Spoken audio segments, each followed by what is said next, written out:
Dictation 100 शब्द प्रति minute 5 second बाद शुरू। शुरू। किसी भी समाज या राष्ट्र को प्रगति करने के लिए जरूरी है कि वहाँ रहने वाले प्रत्येक वर्ग के लिए शिक्षा और स्वास्थ्य ये दो बुनियादी सुविधाएं उपलब्ध हों। यहाँ उपलब्ध होने का मतलब है कि इनकी पहुँच समुदाय की हर व्यक्ति तक हो। दूसरा, यह हर वर्ग के बजट में उपलब्ध हो तो निश्चित तौर पर वह समाज हर मोर्चे पर सशक्त बन जाता है।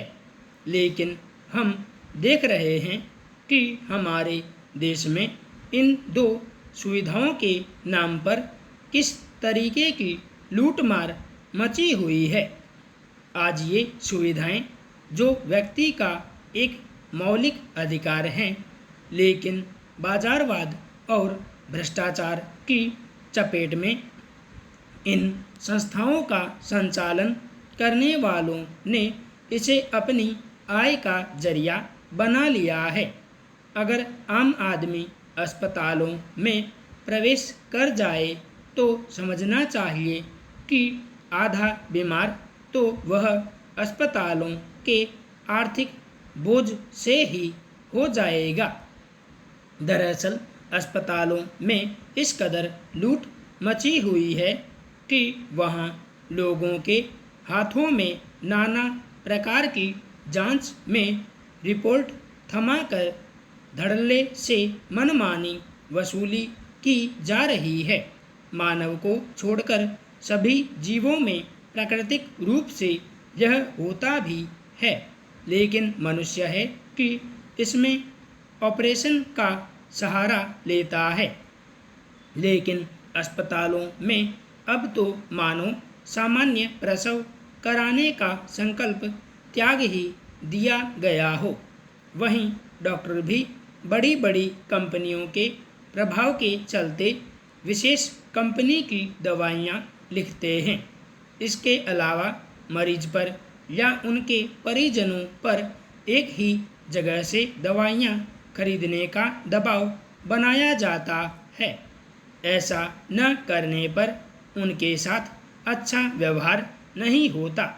कई बार अस्पतालों को या डॉक्टरों को ऐसा महसूस होता है कि यहाँ मरीज को अस्पताल में रखने की आवश्यकता नहीं है, फिर भी अपनी कमाई बढ़ाने के लिए मरीज को जीवन का डर दिखाकर भर्ती कर लिया जाता है।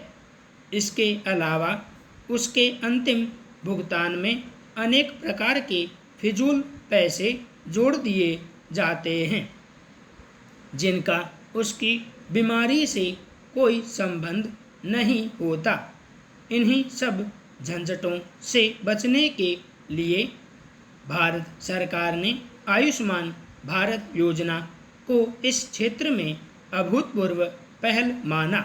लेकिन लगातार खबरें आती रहती हैं कि इस योजना को भी भ्रष्ट लोगों ने पंगु बना दिया है। इस सब की चपेट में सबसे ज़्यादा ग्रामीण पृष्ठभूमि से संबंध रखने वाले लोग प्रभावित होते हैं। इससे इतर देखें तो स्कूलों में बच्चों को इसलिए भेजा जाता है ताकि हमारे बच्चों का बौद्धिक विकास हो। शिक्षा का केवल एक ही मकसद होता है कि व्यक्ति को बौद्धिक स्तर पर मजबूत बनाया जाए। लेकिन हम देख रहे हैं कि कैसे स्कूल संचालक इसके माध्यम से धन्ना सेठ बनने का ख्वाब देखते हैं। हाल ही में भोपाल में एक मामला आया था जहां एक स्कूल ने विद्यार्थी के अभिभावकों पर एक दुकान विशेष से किताबें और पोशाक खरीदने के लिए दबाव बनाया। हालांकि इस घटना के बाद प्रशासन हरकत में आया और कार्रवाई हुई। इसके अतिरिक्त स्कूलों में भिन्न भिन्न प्रकार की गतिविधियां बताकर अभिभावकों से पैसा वसूला जाता है। आजकल अलग अलग दिन के लिए अलग परिधान तय किए जा रहे हैं जो समझ से परे हैं। कुछ स्कूलों में तो यह परंपरा भी चल पड़ी है कि उन्हीं बच्चों को प्रवेश दिया जाएगा जिनके माता पिता को भी बेहतर अंग्रेजी आती हो। यह सोचना भी कितना डरावना लगता है। क्या इसका अर्थ है कि एक घरेलू सहायिका का काम करने वाली महिला या असंगठित क्षेत्र में कार्य करने वाले लोग या फिर मजदूर के बच्चे इन स्कूलों में प्रवेश लेने के पात्र नहीं हैं? आखिर गिरफ्त में अपने आप को वारिस पंजाब दे संगठन के कर्ता धर्ता कहने वाले अमृतपाल सिंह के केंद्र और पंजाब सरकार की 35 दिन की भागदौड़ के बाद गिरफ्तार होने और असम की अति सुरक्षित डिब्रूगढ़ जेल में भेजने का विश्लेषण है। अमृतपाल सिंह दुबई में ट्रक ड्राइवर का काम करता था। उसे पाकिस्तान की आईएसआई ने पंजाब में फिर से खालिस्तान आंदोलन शुरू करने के लिए आवश्यक सहायता दी। इस आंदोलन की हिदायत करने वाले इंग्लैंड के कुछ लोगों ने भी अमृतपाल सिंह की मदद की। समान विचारों वाले कुछ हथियारबंद हिमायतियों को वह हमेशा अपने पास रखता था। उसके एक सहयोगी को पुलिस ने पकड़ लिया। उसे छुड़वाने के लिए उसने अपने हथियारबंद सहयोगियों के साथ तथा पावन गुरु ग्रंथ साहब की पालकी लेकर अजनाला पुलिस थाने पर हमला कर दिया और कुछ सिपाहियों को जख्मी भी कर दिया। पुलिस ने संयम से काम लेते हुए कोई कार्रवाई नहीं की और अमृतपाल सिंह और उसके सहयोगियों के दबाव के फलस्वरूप पुलिस ने अगले दिन गिरफ्तार किए गए उसके साथी को न्यायालय के आदेश के अनुसार रिहा कर दिया। इससे अमृतपाल सिंह का मनोबल बढ़ गया और वह राज्य सरकार और केंद्र सरकार को खालिस्तान की स्थापना के लिए ललकारने लगा। इस बीच पंजाब के मुख्यमंत्री ने केंद्रीय गृह मंत्री से मिलकर स्थिति पर स्पष्टीकरण दिया। अब जबकि अमृतपाल सिंह तथा उसके साथियों को गिरफ्तार कर लिया गया है, कड़ी सुरक्षा के प्रबंध कर लिए गए हैं और पंजाब में शांति है।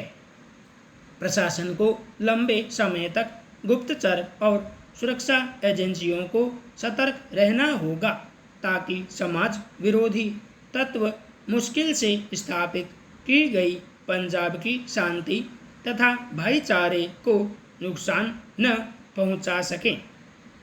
अगर कभी गौर किया जाए तो हम यह साफ महसूस कर सकते हैं कि हमारी जिंदगी अनगिनत अच्छे और बुरे पलों या घटनाओं की एक श्रृंखला ही है।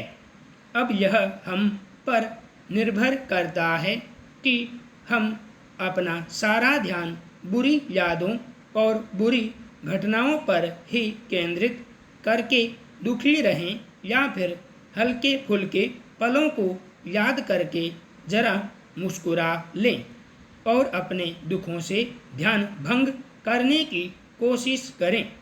खुशी पर शोध करने वाली एक संस्था के शोधकर्ताओं के एक समूह ने हैप्पी मेमोरी अध्ययन किया, जिसके नतीजों को उन्होंने अपनी एक किताब में दर्ज किया है। इसमें शोध करने वालों ने पाया कि हमारी यादें खुशियों का भंडार होती हैं। अच्छी यादों में बड़ी ताकत होती है। इनके सहारे हम अपने अकेलेपन, उदासी और चिड़चिड़े स्वभाव से ही नहीं, अपने बुरे दौर से भी आसानी से उबर सकते हैं। इसके लिए हमें अच्छी यादों का सृजन करने और उन्हें सहेजने की कला सीखनी चाहिए और नई आदतें डालनी चाहिए। संपूर्ण विराम।